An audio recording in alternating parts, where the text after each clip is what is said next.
dari Sabang sampai Merauke, berjajar pulau-pulau. Terima kasih tepuk tangan buat semua.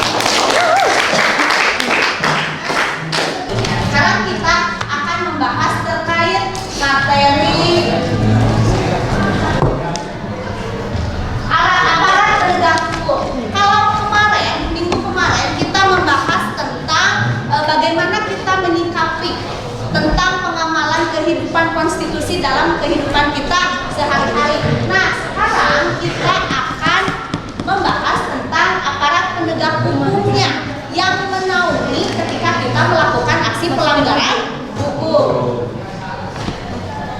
Sebelum kita bahas materinya, ada tujuan pembelajaran yang akan Ibu sampaikan, yaitu peserta didik dapat memahami terkait aparat penegak hukum dan proses persidangan di Indonesia, menganalisis kasus-kasus pidana di Indonesia, menyajikan dan mempresentasikan dalam suatu strategi pemecahan masalah. Seperti yang sudah kita lakukan ya, nanti ada LKPD terkait apa saja yang akan kita analisis dalam proses pembelajaran kali ini.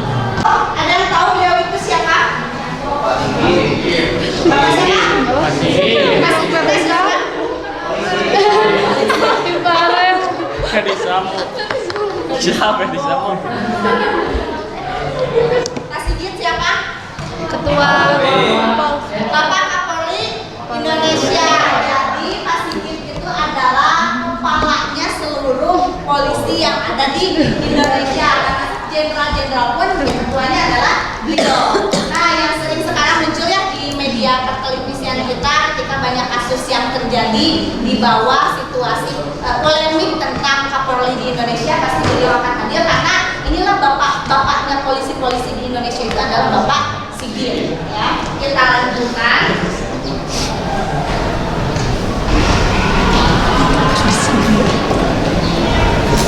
Nah, pemahaman bermakna untuk pada pembelajaran hari ini ada istilah pengertian hukum menurut Dr. Andes E. Utrecht SH. Hukum adalah himpunan peraturan-peraturan, perintah dan larangan yang mengurus tata tertib sesuai sesuatu masyarakat dan karena itu harus ditaati oleh masyarakat. Termasuk di sekolah ini pun ada aturan hukum, yaitu apa? Tata tertib sekolah. Kalau melanggar tata tertib sekolah akan apa? Diberi sanksi. Dikenakan sanksi. Jadi kalau di sekolah sanksinya itu apa yang diputuskan oleh guru ketika kalian melanggar tata tertib sekolah, harus mau dan harus siap. Karena apa? Karena kalian sudah melanggar undang-undang yang ada di sekolah. Lalu berikutnya ada pertanyaan pemantik. Yang pertama, bagaimana tanggapan kalian ketika seseorang melanggar aturan hukum? Betul, tadi kata Eliza bahwa ketika seseorang melanggar hukum dia tidak akan dipercaya. Ya nggak sih, ketika kita sudah dikecewakan oleh teman, akan percaya nggak kepada teman tersebut? Meskipun Bu, kita CS-an gitu, kita bestian, tapi pada akhirnya ketika kita dikecewakan pasti ada kekesalan yang dalam hati kita, walaupun pada kenyataannya kita akan berteman kembali. Nah, baik, kita lanjutkan sekarang terkait materi yang akan kita bahas adalah tentang aparat penegak hukum. Tadi di video kalian bisa lihat apa saja aparat penegak hukum. Yang pertama ada hakim. Pada proses persidangan Bapak Dodo tadi, lihat ya, ada hakim atau ketika persidangan disebutnya yang mulia. Disebutnya yang mulia karena sosoknya adalah paling tinggi ketika proses persidangan. Hakim itu adalah seorang pemimpin sidang yang bertugas menjatuhkan vonis. Vonis itu adalah putusan akhir bagi para orang atau terdakwa yang sedang. Yang kedua ada jaksa, petugas yang menuntut terdakwa di persidangan. Jaksa itu ada 3 orang biasanya, lalu yang menyampaikan dakwaan ketika seseorang melakukan tindak kejahatan disidangkan, lalu jaksa yang menyampaikan karena terdakwa ini melakukan pelanggaran pasal sekian, akhirnya harus dijatuhi vonis sekian tahun. Itu seorang jaksa. Walaupun pada kenyataannya tuntutan jaksa itu belum sesuai dengan atau belum sesuai dengan vonis akhir hakim. Hakim itu mempertimbangkan pantas dan tidaknya. Yang ketiga ada pengacara. Petugas bantuan hukum. Tadi kata Adel dijelaskan bahwa ternyata pengacaranya Dodo itu disuap ketika dia harus menangani dan membantu Dodo di persidangan. Tapi akhirnya menekan Dodo untuk mengakui bahwa Dodo yang membunuh korban ya, padahal kenyataannya menyelamatkan korban dari tenggelam ya kalau di filmnya. Itu pengacara yang memberikan bantuan hukum. Yang keempat, penyidik, anggota Polri yang melakukan penyidikan. Berikutnya, nah ini ada proses sebelum persidangan. Yang pertama, adanya peristiwa kejahatan meliputi pelaku, korban, dan waktu. Jadi ketika kita melapor itu harus ada fakta dulu, fakta bahwa telah didapati suatu kasus apapun itu, lalu kejadiannya di mana, siapa pelakunya, dan korbannya siapa, baru kita bisa melaporkan. Lalu yang kedua ada tadi laporan, yang berikutnya ada olah TKP oleh penyidik. Olah TKP itu melihat bagaimana prosesnya. Kayak di video Dodo kan ada ya ketika olah TKP yang Bapak Dodo menirukan bagaimana ketika dia sedang, mohon maaf, katanya memerkosa anak tersebut, lalu membunuhnya seperti apa. Itu proses olah TKP. Terus ada pelaksanaan BAP. BAP itu tadi ketika Bapak Dodo ditanya, terus diperiksa seperti apa, benar atau enggak, mencari fakta yang sebenarnya. Yang kelima tadi ada rekonstruksi, ini juga sama berkaitan. Kalau rekonstruksi itu kalau rekonstruksi lebih detail ke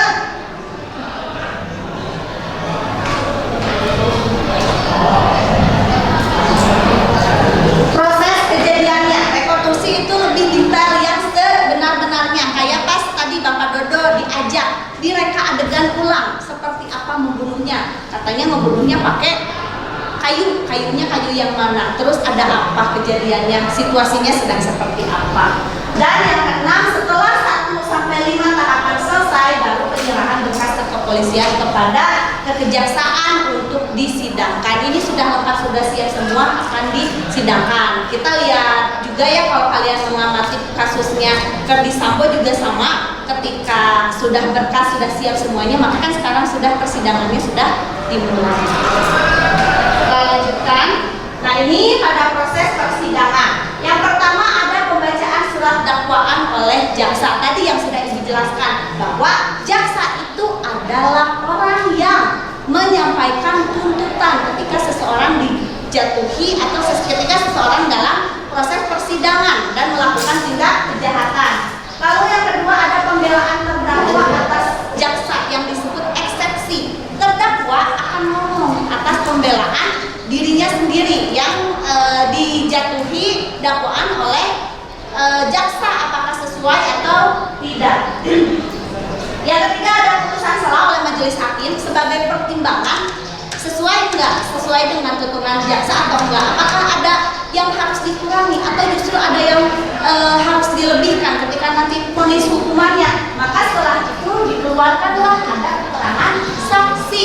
Saksi itu akan memberikan kesaksian yang sebenar-benarnya. Jadi prosesnya disumpah terlebih dahulu karena saksi tidak boleh berkata bohong. Kalau berbohong kan dia sudah mengingkari janji dia terhadap Tuhannya, ya, karena sudah melalui proses sumpah. Yang kelima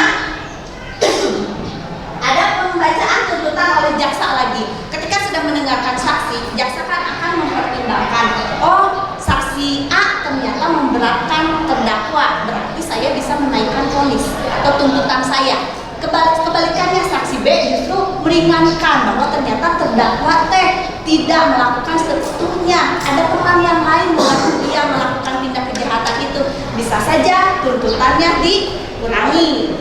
Lalu setelah itu sama seperti nomor 2, di nomor 6 itu ada pembelaan lagi terdakwa atas jaksa, disebutnya ini pledoi, sesuai atau tidak.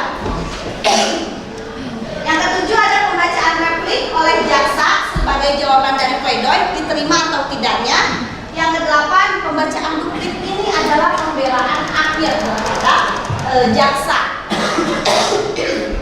bahwa apakah jaksa itu benar atau tidak, atau jaksa atau si terdakwa itu menerima atau tidak, atau dia itu memberikan pembelaan bahwa ternyata apa yang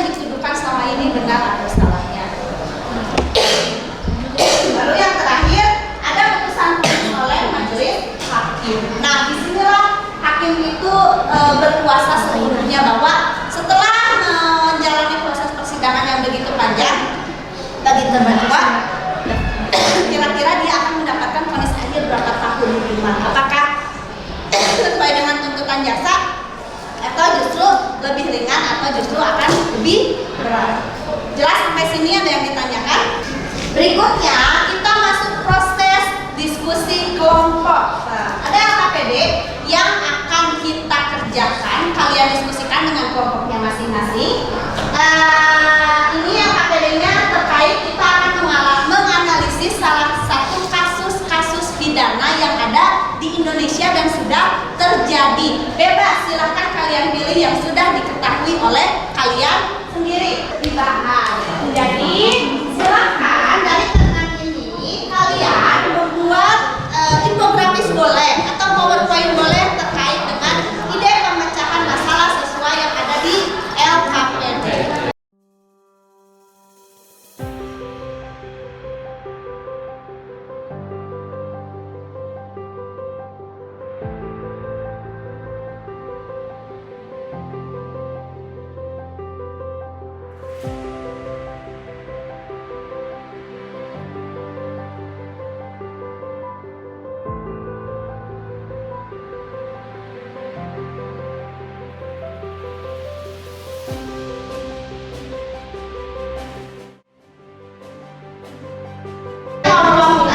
Penampilan pertama Nisma, Eliza, Lutfi, Ilham, Ahmad, Rehan.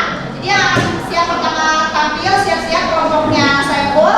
Jadi kasus yang kami ambil yaitu tentang pelecehan seksual pada santriwati di Bandung. Nah, jadi ingin sama teman-teman mekanisme pelaku melanggar pasal 6 huruf B yang menyatakan kalau dia harus dipenjara maksimal 12 tahun juga atau enggak pakai bayar denda 300 juta. Untuk pencegahan ada baiknya kita melakukan edukasi dan membentuk satgas anti pelecehan seksual.